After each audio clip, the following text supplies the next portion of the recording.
பாருங்கள், நம்ம meet balls எல்லாம் உடையவே இல்லை. இப்போ சர்வ் பண்ணிக்கலாம். வாங்க ஃப்ரெண்ட்ஸ், இந்த ரெசிபி எப்படி செய்கிறதுன்னு டீட்டெயில்டாக பார்க்கலாம். Hello friends, welcome to Sneha's cooking diary. நம்ம பீஃப் 1/2 kg கைமா வாங்கிட்டு வந்திருக்கேன் நான். நம்ம வந்து பீஃப் பால் கறி செஞ்சுக்கலாம். இது நல்லா வாஷ் பண்ணி தண்ணி ட்ரெயின் பண்ணி வச்சுருக்கேன். இப்போ இதுக்கு வந்து ஒரு மசாலா போட்டு நம்ம பால் பண்ணிக்கலாம். நம்ம கைமா வாஷ் பண்ணி வச்சுருக்கோம், தண்ணி நல்லா ட்ரெயின் ஆயிடுச்சு.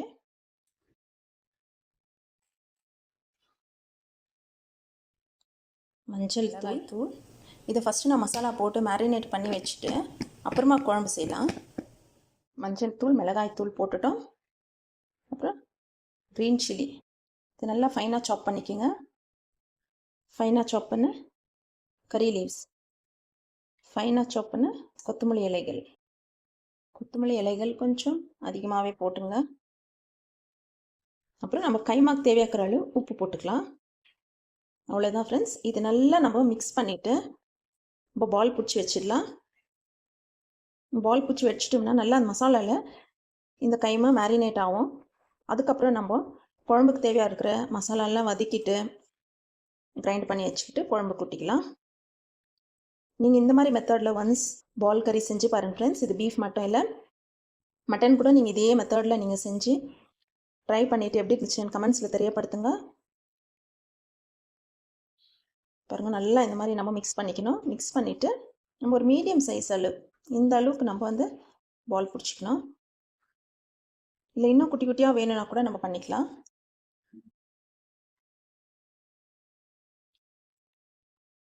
ஒரு முறை நான் செய்கிற மாதிரி ட்ரை பண்ணி பாருங்கள். இது வரைக்கும் என் channel Sneha's cooking diary subscribe பண்ணலைன்னா சப்ஸ்கிரைப் பண்ணுங்கள். நான் செய்கிற ரெசிபீஸ் எல்லாம் உங்களுக்கு பிடிச்சிருந்துச்சுன்னா பெல் ஐக்கான் கிளிக் பண்ணுங்கள். அப்போ தான் நான் போடுற வீடியோஸ் எல்லாம் உங்களுக்கு உடனே வரும். இப்போ நான் செஞ்சுன்னு இருக்கிறது பீஃப் கைமாவில் செஞ்சுன்னு இருக்கிறேன். நீங்கள் மட்டனில் கூட இதே மாதிரி செஞ்சுக்கோங்க. இதெல்லாம் ஃபேட்டு. இந்த ஃபேட்டை நம்ம அப்படியே போட்டுக்கலாம். ஓகே ஃப்ரெண்ட்ஸ், எல்லாத்தையுமே நம்ம இந்த மாதிரி பால் பிடிச்சின்னு வந்துடலாம்.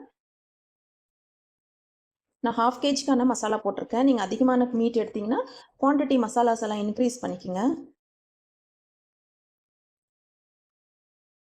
ஓகே ஃப்ரெண்ட்ஸ், பீஃப் பால் கறி செய்கிறதுக்கு நம்ம ஃபஸ்ட்டு மசாலா கிரைண்ட் பண்ணிக்கலாம். ஆயில் ஊற்றிக்கோங்க. நம்ம வதக்கிட்டு தான் மசாலா மிக்சியில் போட்டு கிரைண்ட் பண்ண போகிறோம். பட்டை, கிராம்பு, ஏலக்காய், சாப் பண்ண 1 ஆனியன், ரஃபாக சாப் பண்ணி போட்டுங்க. ஆனியன் கூட கறி லீவ்ஸ் போட்டுங்க. 1 ஸ்பூன் அளவு மிளகு, 1 ஸ்பூன் சீரகம், சோம்பு,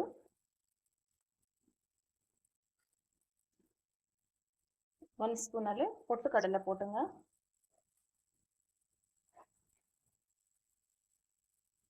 லோ ஃப்ளேமில் வச்சு ஃப்ரை பண்ணிக்கோங்க. பட்டை, கிராம்பு, ஏலக்காய், மிளகு, சீரகம், சோம்பு இது வதங்கட்டும். நம்ம மசாலா செஞ்சாலும் ஃப்ரை ஆனதும் காரத்துக்கு தேவையாக்கிற அளவு மிளகாய் தூள் போட்டுக்கலாம். பச்சை மிளகாவும் போட்டிருக்கோம். காரத்துக்கு தேவையாக்கிற அளவு ஒரு 2 டீஸ்பூன் அளவு, ஃபஸ்ட்டு 1 ஸ்பூன் போட்டு இப்போ ஒரு 1 ஸ்பூன் மிளகாய் தூள். பச்சை மிளகா நான் ஒரு 4 பச்சை மிளகா போட்டிருக்கேன். அவ்வளோதான், 4 பச்சை மிளகா கரெக்டாக போட்டிருக்கேன். 2 ஸ்பூன் அளவு, டீஸ்பூன் அளவு மிளகாய் தூள் போட்டிருக்கேன். மிளகாய் தூள், தனியாத்தூள் இல்லைன்னா நீங்கள் இந்த மசாலா ஃப்ரை பண்ணும் போதே மிளகா தனியா போட்டுங்க.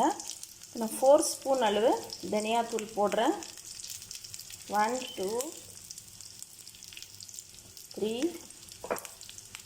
4. நான்வெஜ்க்கு இப்படி போட்டால் தான் நல்லாயிருக்கும். பாருங்கள், இந்த ஸ்பூனில் 4 ஸ்பூன் தனியாத்தூள், 2 ஸ்பூன் சில்லி பவுடர் போட்டிருக்கேன். இதுவும் இந்த ஆயிலில் ஃப்ரை பண்ணிக்கோங்க. அவ்வளோதான், இது மசாலாவோடு இது ஃப்ரை. இப்போ ஸ்டவ் ஆஃப் பண்ணிவிடுங்க. இந்த சூட்லேயே இது ஃப்ரை ஆகிடும். ஸ்டவ் ஆஃப் பண்ணிவிடுங்க. நம்ம மசாலா வதக்குன்னு இந்த சூட்லேயே நான் கொத்தமல்லி இலைகளும் போட்டுடுறேன்.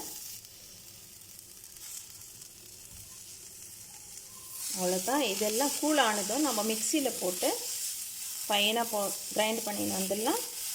மிக்சியில் ஆல்ரெடி தேங்காய் இருக்குது, நான் போட்டு வச்சுருக்கேன். ஸோ அந்த தேங்காவோடு சேர்த்து தான் இந்த மசாலாலாம் கிரைண்ட் பண்ண போகிறேன். ஏன்னா கோகோனட் ரைஸ்க்கு நான் கிரைண்ட் பண்ணேன் தேங்காய். அந்த தேங்காவே ஜார்லேயே இது போட்டு நம்ம கிரைண்ட் பண்ணிக்கலாம். இந்த பாருங்கள், கோகோனட் ரைஸ்க்கு நான் கிரைண்ட் பண்ணேன் தேங்காய். இதுலேயே நம்ம அந்த ஃப்ரை பண்ணியிருக்கிற மசாலா போட்டு கிரைண்ட் பண்ணின்னு வந்துடலாம். குழம்புக்கு சேர்த்துக்கு மீட் பால்ஸ் எல்லாம் ரெடி ஆயிடுச்சு. ஓகே, இது ஒரு பக்கம் இருக்கட்டும். ஓகே ஃப்ரெண்ட்ஸ், மீட் பால் செய்கிறதுக்கு நம்ம மசாலாலாம் வதக்கணும். இது கூல் ஆகிடுச்சு. மிக்ஸி ஜாரில் போட்டு நம்ம நல்லா கிரைண்ட் பண்ணின்னு வந்துடலாம். நான் சொன்னேன் ஆல்ரெடி இதில் கோகோனட் இருக்குது. இந்த கோகோனட்லேயே இந்த மசாலா ஆட் பண்ணி நல்லா ஃபைன் பேஸ்ட்டாக பண்ணின்னு வந்துடலாம். நம்ம குழம்பு சேர்த்துக்கு மீட் பால் சேர்த்துக்கு மீட்டும் பால் பண்ணி ரெடி பண்ணி வச்சுட்டோம். மசாலாவும் ஆயிலில் ஃப்ரை பண்ணி கிரைண்ட் பண்ணிட்டோம். செய்ய ஸ்டார்ட் பண்ணிக்கலாம் வாங்க ஃப்ரெண்ட்ஸ். குழம்புக்கு நம்ம எல்லாம் ரெடி பண்ணிட்டோம். இப்போ குழம்பு செஞ்சுக்கலாம். நான் குக்கரில் தான் செய்கிறேன். ஆயில் ஊற்றிக்கிறேன். ஆயில் கொஞ்சம் கம்மியாக ஊற்றிக்கிறேன், ஏன்னா ஃபேட் இருக்குது அந்த மீட்டில். பாருங்கள், இந்த அளவுக்கு ஆயில் போதும். இந்த ஃபேட் ஃபஸ்ட்டு போட்டுக்கலாம்.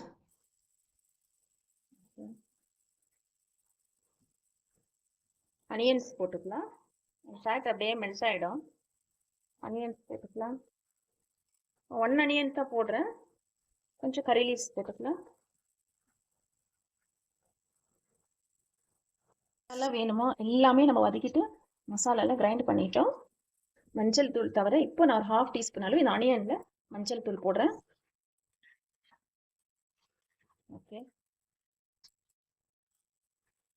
இப்போ நம்ம கிரைண்ட் பண்ணி வச்ச மசாலா ஆட் பண்ணிக்கலாம்.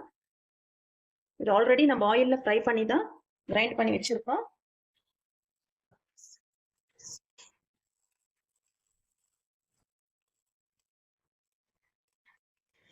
ஜாரில் இருக்கிறதெல்லாம் க்ளீனாக எடுத்து போட்டுக்கலாம். நம்ம கொஞ்சம் தண்ணியும் இதில் அழிச்சு ஊற்றிக்கலாம். மசாலா அரைச்சி ஜாரில் தண்ணி ஊற்றி குழம்புக்கு ஊற்றிக்கலாம். கொஞ்சம் கூட மசாலா வேஸ்ட் பண்ணாதீங்க. எல்லாத்தையுமே குழம்புக்கு தேவையான அளவு தண்ணி இந்த ஜாரில் ஊற்றி மிக்ஸ் பண்ணி ஊற்றிடுங்க. குழம்புக்கு நம்ம தக்காளி போடணும். மசாலா வதக்கும் போதே நம்ம தக்காளி வதக்கி இருக்கணும். நான் எப்படியும் மிஸ் பண்ணிட்டேன்.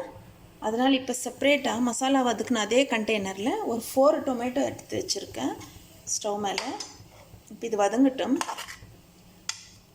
இது வதக்கிட்டு மிக்சியில் போட்டு நம்ம கிரைண்ட் பண்ணி குழம்புக்கு ஆட் பண்ணிக்கலாம். இது நல்லா வதங்கட்டும். அதுக்குள்ளேயும் குழம்பு கொதிக்கிட்டோம். தக்காளி வதங்கிறதுக்குள்ளே குழம்பு கொதிக்கிட்டோம். உப்பு போட்டுக்கலாம். குழம்புக்கு தேவையாக்கிற அளவு உப்பு நான் போட்டிருக்கேன். இப்போ மீட்டு பால் பிடிக்கும் போது நம்ம கொஞ்சம் உப்பு போட்டிருக்கோம் அதில். இப்போ குழம்புக்கு தான் நம்ம உப்பு போட்டிருக்கோம். இது நல்லா பாயில் ஆகட்டும். தக்காளி வதங்கட்டும், நல்லா வதங்கட்டும். தக்காளி வதங்கிச்சு பாருங்கள். எந்த அளவுக்கு வதங்கணும்னா மேலே இருக்கிற ஸ்கின் பீல் ஆகி வரணும். இந்த மாதிரி இருக்கணும். அப்போ தான் இது வதங்கிடுச்சுன்னு. இந்த அளவுக்கு வதக்குங்க. ஸ்கின் பீல் ஆகி வர அளவுக்கு வதக்குங்க. ஸ்டவ் ஆஃப் பண்ணிவிடுங்க. ஆற வச்சுட்டு மிக்ஸி ஜாரில் போட்டு கிரைண்ட் பண்ணின்னு வந்துடலாம். நல்லா கூல் ஆகட்டும்.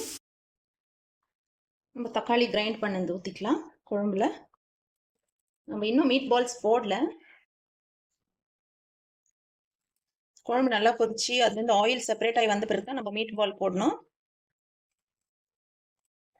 இது பாயில் ஆகட்டும். நல்லா அப்படியே விடுங்க, க்ளோஸ் பண்ணாதீங்க, ஓப்பன்லேயே விடுங்க. நல்லா பாயில் ஆகிட்டு அதுலேருந்து ஆயில் செப்பரேட் ஆகி வரட்டும். இப்போ நீங்கள் உப்பு காரம்லாம் டேஸ்ட் பார்த்துங்க, தேவைப்பட்டால் போட்டுங்க ஃப்ரெண்ட்ஸ்.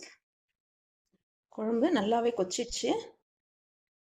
ஓகே, இந்த ஸ்டேஜில் நம்ம மீட் பால்ஸ் ஆட் பண்ணிக்கலாம். மீட் பால்ஸ் நீங்கள் நல்லா போடும்போது ஸ்லோவாக 1 by 1 போடுங்க. அதுக்கு முன்னாடி நான் பொட்டேட்டோ எடுத்து வச்சுருக்கேன். இந்த பொட்டேட்டோ போட்டுக்கலாம். ஒரு 3 பொட்டேட்டோ எடுத்து வச்சு இந்த மாதிரி ஆஃபாக கட் பண்ணி வச்சுருக்கேன். நான் குக்கரில் போடுறோம். ஸ்மால் பீசஸாக போட்டால் ஸ்மாஷ் ஆகிடும். மீடியம் சைஸ் 3 பொட்டேட்டோ போட்டு நல்லா மிக்ஸ் பண்ணிக்கோங்க. ஏன்னா மீட் பால்ஸ் போட்ட பிறகு நம்ம மிக்ஸ் பண்ண முடியாது.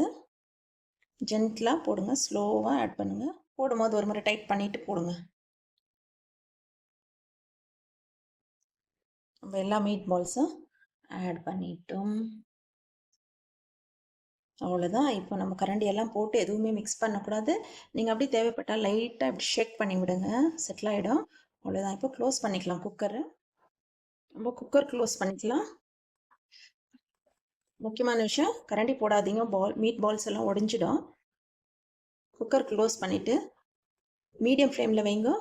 ஸ்டீம் வந்ததும் வெயிட் போட்டு ஒரு 10 மினிட்ஸில் ஆஃப் பண்ணிவிடுங்க. அவ்வளோதான், நம்மளுக்கு குழம்பு ரெடி ஆகிடும். மீட் பால் கறி ரெடி ஆகிடும். இப்போ நான் ஸ்டவ்வு மீடியமில் வச்சுருக்கேன்.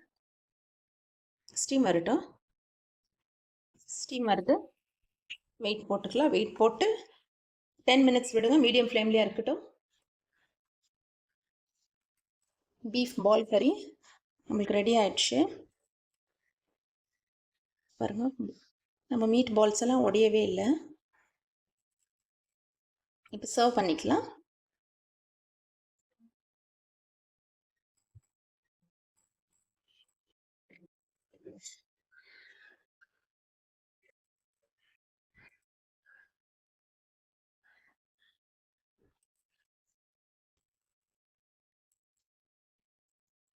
நான் வந்து இந்த குழம்பு ரைஸ்க்கு, தோசைக்கு, இட்லிக்காக நான் இந்த கன்சிஸ்டன்சியில் செய்திருக்கேன். நீங்கள் வந்துட்டு இன்னும் திக்கான கன்சிஸ்டன்சி சப்பாத்திக்கு, நான்கெல்லாம் சாப்பிட்ணும், நான் ரோட்டிக்கெல்லாம் நீங்கள் தண்ணி கம்மியாக ஊற்றி திக்காக செஞ்சுக்கோங்க.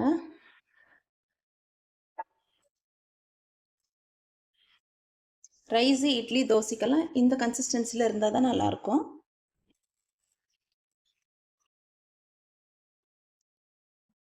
ஓகே ஃப்ரெண்ட்ஸ், சூப்பராக நம்மளுக்கு பீஃப் பால் கறி ரெடி ஆயிடுச்சு.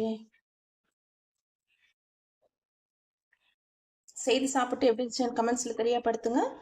இதே மாதிரி மசாலாலாம் ஆயில் ஊற்றி வதக்கிட்டு நீங்கள் பால் கறி ரெடி பண்ணிவிட்டு சாப்பிட்டு எப்படி இருந்துச்சுன்னு கமெண்ட்ஸில் தெரியப்படுத்துங்க ஃப்ரெண்ட்ஸ். பொட்டேட்டோ போடுறது வந்து ஆப்ஷனல் தான், நீங்கள் தேவைப்பட்டால் போட்டுங்க, இல்லை ஸ்கிப் பண்ணிவிடுங்க ஃப்ரெண்ட்ஸ். ஓகே ஃப்ரெண்ட்ஸ், இது வரைக்கும் என் வீடியோ வாட்ச் பண்ணதுக்கு ரொம்ப தேங்க்ஸ். இது வரைக்கும் என் சேனல் சப்ஸ்கிரைப் பண்ணலன்னா சப்ஸ்கிரைப் பண்ணுங்க. இந்த ரெசிபி செய்து சாப்பிட்டு எப்படி இருந்துச்சுன்னு மீட் பால் கறி எனக்கு கமெண்ட்ஸில் தெரியப்படுத்துங்க. நீங்கள் வெஜிடேரியனாக இருந்தால் இதே மசாலா இதே மாதிரி ரெசிபியில் மஷ்ரூம் இல்லை பன்னீர் செஞ்சு பாருங்கள், ரொம்பவே டேஸ்ட்டாக இருக்கும், சூப்பராக இருக்கும். நான்வெஜ்ஜாக இருந்தால் மட்டன், பீஃபில் செஞ்சு பாருங்கள். Okay friends, thanks for watching. Bye. See you all in next video.